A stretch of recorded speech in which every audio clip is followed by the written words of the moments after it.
السلام عليكم ورحمة الله وبركاته. معاكم أخوكم إسلام من قناة ضرب النجاح. وفي الفيديو اللي فات علمنا إزاي نعمل قناة يوتيوب من الصفر ونجهزها للربح. النهاردة إن شاء الله نتكلم عن أهم خطوة بتحدد نجاح القناة. إزاي تختار المجال المناسب اللي يجيب لك مشاهدات وأرباح. لو اخترت المجال الصح هتوصل لل1000 مشترك و4000 ساعة أسرع بكتير. الجزء الأول، يعني إيه مجال قناة؟ المجال هو الموضوع الأساسي اللي القناة بتتكلم عنه، زي قنوات الكورة،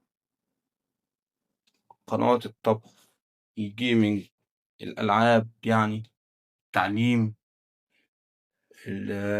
الربح من الإنترنت. كل ده لازم يكون للقناة موضوع واحد واضح، لأن ده اللي بيخلي اليوتيوب يرشح فيديوهاتك للناس المهتمة بالمجال ده. فلابد من إنك تكون عندك مجال بتحبه أو تعرف تشتغل فيه عشان يبقى سهل ليك الشغل فيه.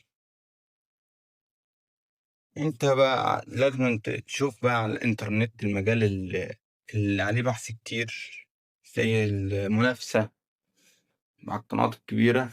شوف ايه المجال اللي بيتنافسوا فيه، وده ممكن تاخد منه فكرة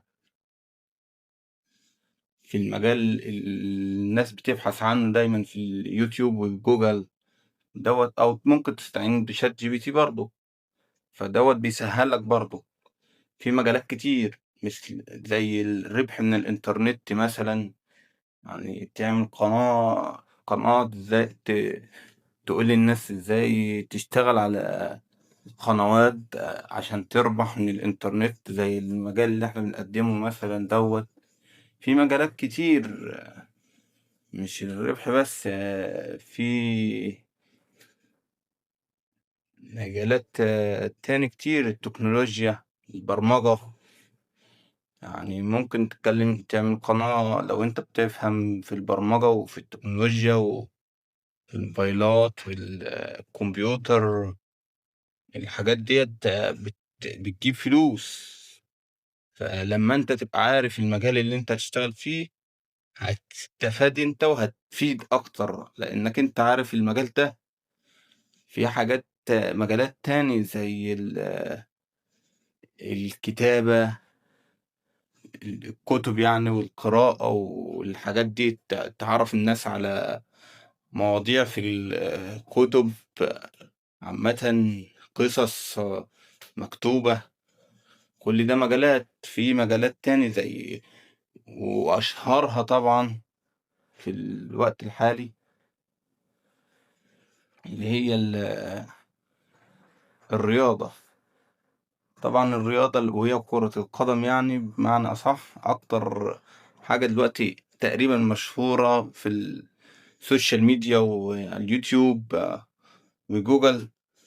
وحاجة تاني، مجال الطبخ برضو عليه بحث كتير. فأنا بقول لك ابحث في جوجل واليوتيوب، شوف أنهي حاجة في عليها بحث كتير وانت تقدر تشتغل عليها. بس أهم حاجة تكون انت عندك معلومات تأهلك انك تشتغل في المجال ده، او على الأقل تكون حابب انك تشتغل في المجال ده. في أي مجال إن كان بقى ممكن تتعلم وبعد كده تشتغل عليه، وكل حاجة سهلة والله وبسيطة. بس لازما الاستمرارية كمان، مش أول فيديو ترفعه مثلا على اليوتيوب آه، بتفكر إنك هيحقق لك مشاهدات كتير. لأ، أنت واحدة واحدة برضو هت... هتلاقي نفسك بتجيب مشاهدات وكل دوت.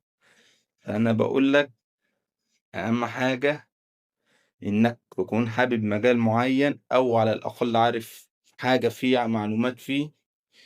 ومتهيألي سهل أوي الرياضة إنك تشتغل فيها، كرة القدم، الأخبار كده ديت سهلة. يعني أنت لو جمعت شوية أخبار هتلاقي نفسك اشتغلت في المجال دوت وحلو أوي يعني، وعليه إقبال كتير.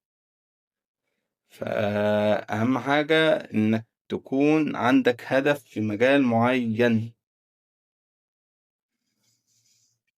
وكده أهم حاجة صح يا صديقي إنك تدور على المجال اللي أنت حابه، اكتب في جوجل أو في اليوتيوب على المجال اللي أنت بتبحث عنه، شوفوا عليه إقبال كتير ولا لأ. في الألعاب الجيمنج ديت عليها برضه، اكتب كده في البحث وشوف.